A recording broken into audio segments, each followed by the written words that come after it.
Hello, I'm Bruce Lorenz, and this show is called Bruce on the Loose. I talk to people in city government, the school system, and community groups and businesses. Tom Morris is with us, and he's the Director of Economic Development for the City of Wadsworth. And Tom, I'm sure that's a pretty interesting day. Each and every day you look at your desk and various things cross that, I bet, every day. It's all different too, and that's what's fun about it, is you don't see the same thing twice.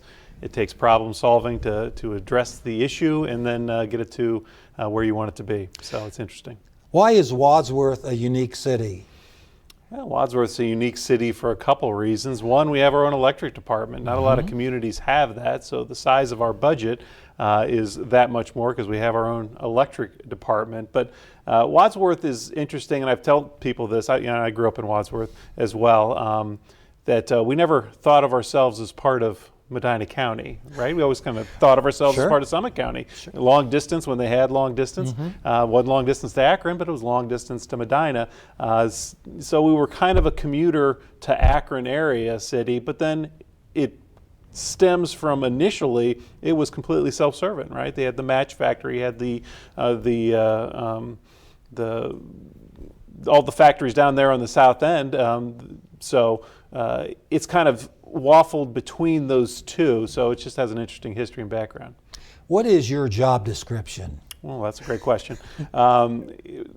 When I took over from the law department. I was the law director for the City of Wadsworth. Matt Springer was before me. What we have to do is we have to find ways to promote growth in the city, and we do that a couple different ways. We can either we can have grants which give those silent pushes. We can help businesses understand what type of economic incentives we can give them so that we can land them here, whether it be residential, commercial, or industry. So it's governing those policies and trying to cut deals to get people in town that makes sense for the City of Wadsworth. It doesn't have to be industry and business. I think you were with the mayor in Durling Park to open that up, and I go by there and see a lot of pickleball players, and it's used. That makes you feel good when you have something and it's being utilized. What we have, or what we can do as a city to make it better, is we can have those grants which makes subtle pushes one direction or another. To increase restaurants, having a restaurant expansion program, or you work on your infrastructure, and the infrastructure is your streets, your sidewalks, your pipes, and your parks. And parks has been a major push through this administration to freshen them up, whether it be with pickleball, whether it be with walking trails, whether it be just getting ball fields so people have access to them. How far in advance do you plan for a project? I've got projects sitting in there that are 2 to 5 years out. It's kind of like steering a cruise ship. You do something, and then in a year and a half it may come to fruition. The sheets coming up, that's been talked about for years. And finally, after work and contracts and negotiations, we finally got that coming to fruition and finally knocked down the Legacy Inn Hotel, which was a long time coming. Why did the city buy the Brickyard project and acreage south of town? As you know about land, they're not making it anymore, right? So there's only so much room that you could have major swings made. And that Brickyard project goes way back to when I was practicing law. They were trying to think, should this be a development? It's in the city. Should it be industry because it's on a railroad? But ultimately it came up for sale, and the city decided this is a once-in-a-lifetime opportunity to have a world-class facility that's kind of broken up into two parts. You have the trails that are just beautiful with different lakes and with different features with wooded area. And then you have an area which would be perfect for ball fields, so we could have some centralized use for the city. So these things come around once in a lifetime, and you got to jump on them when you get them. And so they had the foresight to do that. I think the project is over 200 acres. Am I correct in that? Right, 200 acres, about half of which is planned for a passive park, and then half of which would be for ball fields and stuff. So it sounds like there's something for everyone. If you're a fisherman, if you're a walker, if you're a ball player, there's something for everyone there. And when she gets into this, we thought there'd be no fish in any of the ponds because you're coming from an industrial Sure. park. We went and looked at it. It was almost potable water. It was unbelievable how clean that was for what it was, a brick making industry. So we were real happy with that. So here we have some pictures. Aiden putting up some pictures there. Can you describe, is this one of the ponds? Yeah, it's one of the ponds that come up that has potable water. This is the passive part of the park. Right now, there's already paths thanks to trespassers for the past 25 years. Okay. But they did put a nice little system of trails in there. So there are trails back there, which nobody's allowed to be in at this time. But we get to go check those out.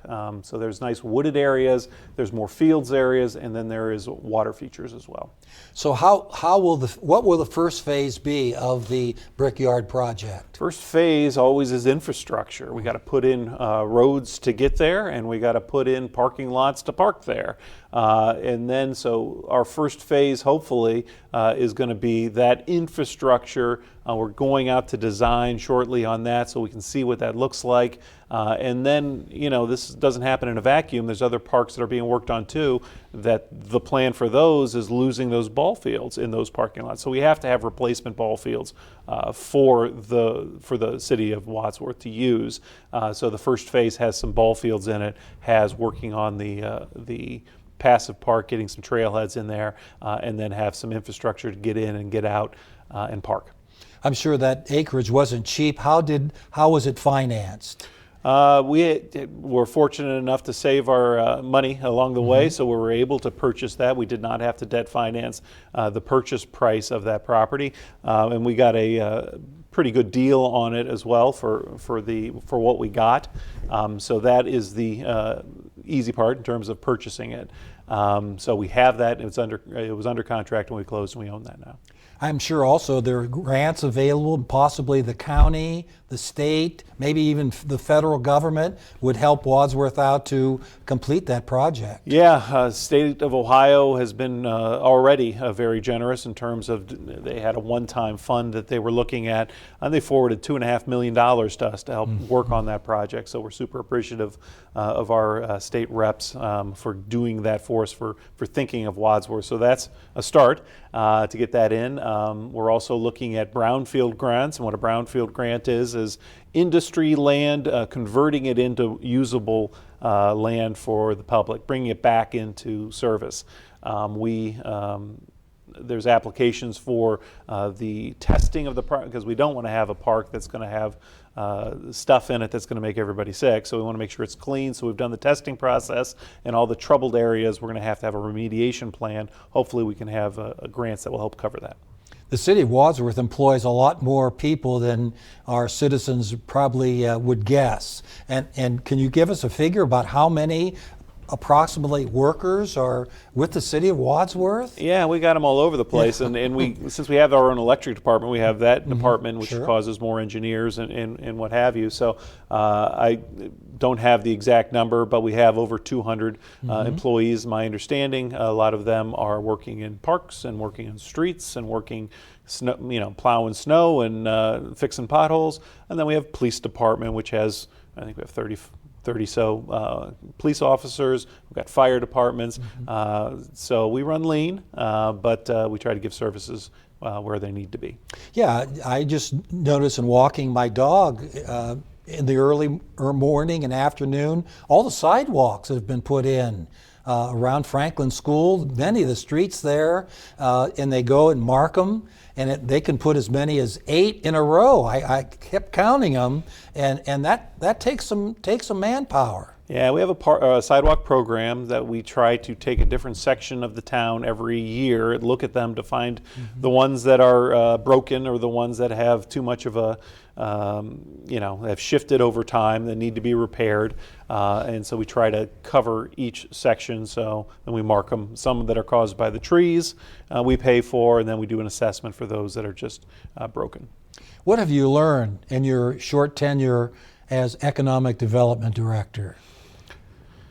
I've been doing it about a year, but I've been in the city for 47 years, so it's shouldn't have been a surprise to me, but what is how much the city rallies around itself. You know, if you look at the events that we have downtown, you know, we have the Dora event or the Dora program, we have Thriller on the Square. The amount of support that the Blue Tip Festival, the amount of support that the citizens give back to the city, not every city has, and we do have that, and it's very reassuring and makes my job a lot easier. You know, they made, I just was told before the show that they made a video of Thriller, and 70,000 people have viewed that so far. And another, are you surprised by that? Seemed like there were 70,000 people there that day. Okay. So yeah, no, that's it just shows that you know, when Wadsworth does things, that it gets the support from the city, gets the support from the community, and all of those things really kind of give the city a little bit of a soul, and I always appreciate that. A soul the city has is WCTV. That's I've right. been doing some shows for a few years now and really get the support and training and whatever I need. But a lot of people watch it. A lot of senior citizens tell me, "Hey, I saw that show of the park, or I saw that show with you at Firestone Stadium," and they really enjoy it. And that's they care about their city. They care about their community. They're not just a bedroom community for Akron, where they care about Akron, don't care about us. They care about this city. So that was the reassuring, and certainly supporting WCTV, supporting Wadsworth Radio, supporting the events that are put on annually and semi-annually through the city. That's always a good thing. Wadsworth in the year 2000 had 18,445 people, and now we're at 24,882. That is just steady growth. And that probably helps you. It's not like it's 15% and then it drops way down. I mean, that's probably 2 or 3%, and people come in, they enjoy the community, and they add what their talents are to our community as well. Fast growth is scary. No growth is really scary. But when you have that fast growth, you don't have the infrastructure necessary to allow that to happen. Columbus is struggling with that, with the new businesses coming in, with the Intel coming in. How do they create enough housing for people to come in? How do they create enough services for people who are coming in for the housing? So it is a balancing act. If you have no growth, if you're not growing, you're dying, in my opinion. But if you grow too fast, there's new challenges that occur too. So we have to replace those that leave. We have to increase services that we are able to provide, and that's kind of how the whole system works. How often do you meet with the county representatives, maybe the commissioners or their representatives, to try to look at the county growth and how Wadsworth fits into that situation? Yeah, a lot of when we collaborate with the county, we're trying not to overlap services because, you know, individually it may not make sense for us to have a certain service provided, but between Wadsworth, Brunswick, and Medina, maybe it does make sense, and we should house it at a county level and let them do it and to provide services so that they can have we don't have the redundancy. We're not doing the same thing twice.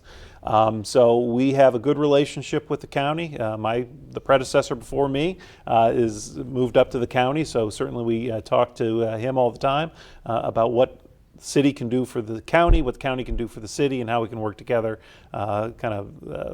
We're all both pulling on the same side of the rope. A new Sheetz gas station is coming into the north end. How did that happen, and what stages along the way did you were aware that would take place?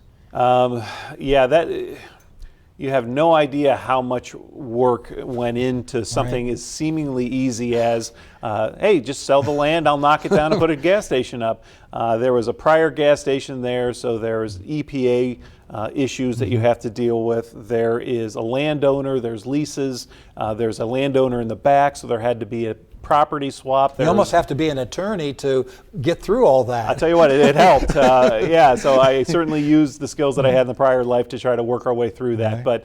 But we're all pushing and pushing and pushing, and finally the deal made sense for everybody. And then they took the Dutch pantry sign down that's been there since 1978 or whatever. So yeah, that's what we're talking about. The worst thing you can have is no growth, where these blighted buildings just sit there and just are an eyesore. Or a hotel that nobody's in is down there, that breeds crime, that breeds animals down there that were living there.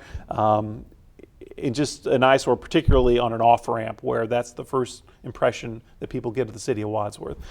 So that gets taken down, and then new growth pops up. So we're real happy about that. Seems like the residents also coming in enjoy Wadsworth and all the activities, as you mentioned, and they really add a lot of flavor to what we already have. Yeah, what we do as a city is we create that opportunity for people to do that, but they have to do it. We didn't put on the concert series, but we made the electric available. We created the space for it, and then another organization puts it on. We don't do a parade as the city.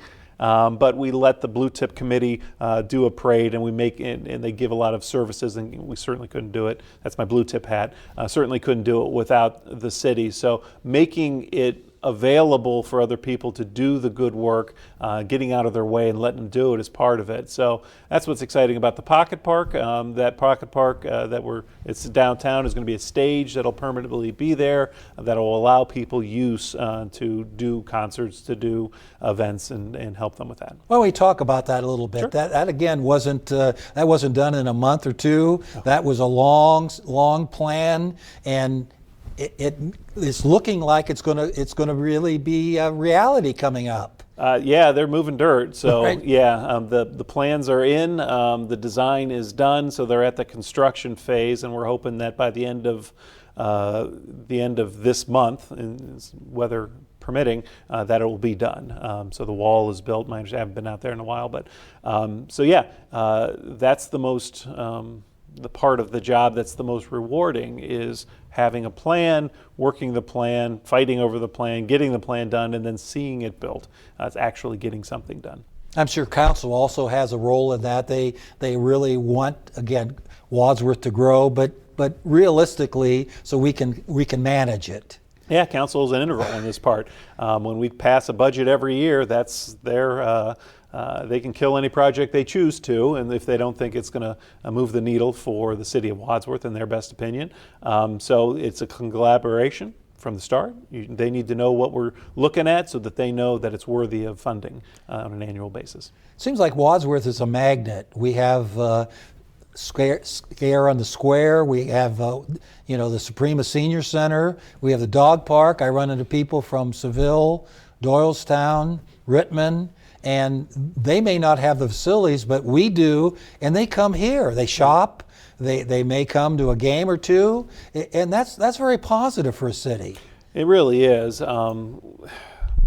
What makes how do you get those types of things? It's the collaboration with the city, with the local people that care about their community. They don't care about Akron, where maybe they work or whatever. They care about the community. They care about the school. They care about the kids. They care about protecting each other and helping each other. So just to be a vehicle for them to put their visions into action, that's exciting.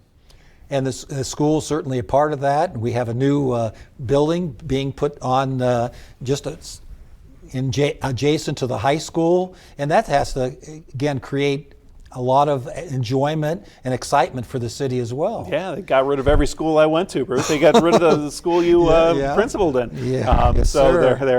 The schools, buildings have a life cycle, and you have to recognize that. And I know the Central Intermediate School, or whatever they call it now, that was on its last legs when I was there. So we're excited about the opportunity for downtown. hopefully we can still incorporate that OJ work or whatever space is available, because they're not making it anymore, right? They're not making the land, so Right. now we've got an opportunity to try to have that developed as well, so that we can enhance downtown. Seems kind of difficult that some cities have lost the downtown atmosphere, and they've built malls or other adjacent facilities, and downtown has kind of been neglected in some communities. Not so in Wadsworth. Yeah, and they regret it, I think, Yes. in 10, 15 years when the mall paradigm is not the thing anymore. Now it's the walkable cities, the downtowns come back. So our downtown's been here a couple hundred years, so hopefully it'll be here a couple hundred more. And new businesses, uniquely homemade for you, moving in, and certainly restaurants are developing downtown, and that really keeps people here, but also brings, again, people from the outside to say, hey, that Wadsworth is a pretty nice community. Yeah. That has to make council and the organizers of the city feel pretty good. Well, it all works together in a weird way. So if you don't have any residential growth, then you don't have any people shopping downtown, and maybe you don't have industry want to come downtown because there's nowhere to live, or there's nowhere to shop, or there's nowhere to eat. So they all kind of work together, and then the industry gives the job, so people have to move in, so you need more residential. So it's a balancing act. So if we get too much residential, we need to get more commercial, we need more industrial. That's kind of the balancing job that kind of falls on my desk. How about in a couple weeks, maybe the Pocket Park get a little farther along? Maybe we could do a show on location there, Sure. and we can go ahead and get into that project. And it seems like with the Durling Park and the Kids Park and Memorial Park, it seems like a lot of things are happening all of a sudden. Yeah, we've been pushing our engineering department pretty good. So we want to make sure we get things done. That's what we've been tasked for. So we're doing everything we can to turn the concepts into reality. And from a outsider's point of view, so to speak, although I do live in the city and really enjoy Wadsworth, Wadsworth doesn't do anything halfway. They want to go ahead and create an activity or a playground or the sidewalk project, and they do it right the first time. Yeah, the proof's in the pudding with the kaleidoscope, right? The kaleidoscope was a 20-year life cycle that lasted 25 or 30 years, right. Made out of wood. So we took care of it. It was used until the end days of it, and you had to replace it with something comparable. That's the Blue Tip Park, I believe is what it's called. So now we have the splash pad is almost done. So we're going to have that ready for next year, so that we have more things to do in use of our park systems. And the parents are bringing students there, little children, they're using it. That's again, the proof in the pudding is if what you create is being used. Right. There's worst thing you can do is create something that doesn't have a demand. There's demand for everything we're trying to do. And the parks, people even, it's going to get cold coming up. It's into October now, November, but people still like to get out. Maybe they won't walk as long, but if they can walk a half mile or a mile, that's really really good situation. I live close enough to the pickleball courts where I hear the ping pong every day, so that's getting a lot of use. No question.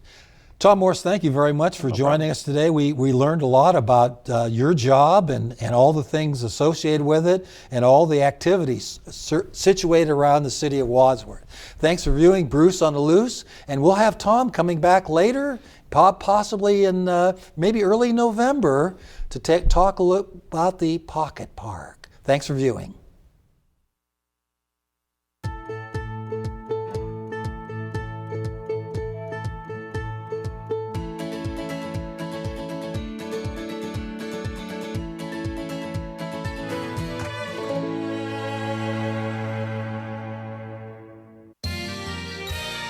You are watching WCTV, Wadsworth Community Television.